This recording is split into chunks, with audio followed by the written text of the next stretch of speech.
Welcome to Math TV with Professor V. It's Friday, March 10th, 2023. Here's your integral of the day. I thought we'd keep it short and sweet. Antiderivative of 1 over 2 rad x times 1 plus x dx.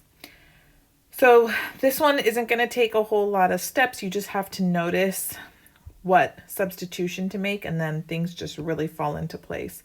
Remember, x is square root of x squared. And we're going to make a u sub first, so we're going to let u equal the square root of x, which we know is x to the 1/2.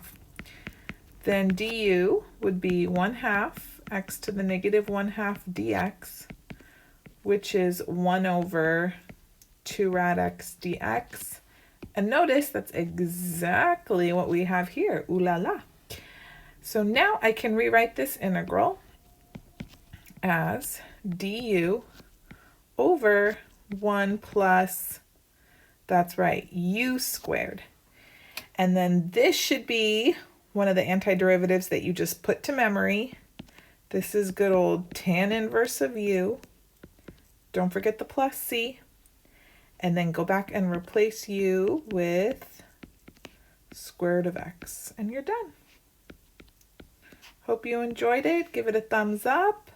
Leave a comment down below. Whoop. Subscribe if you haven't already, and you can also catch me on Instagram and TikTok at Math TV with Professor V. Have a great one, you guys.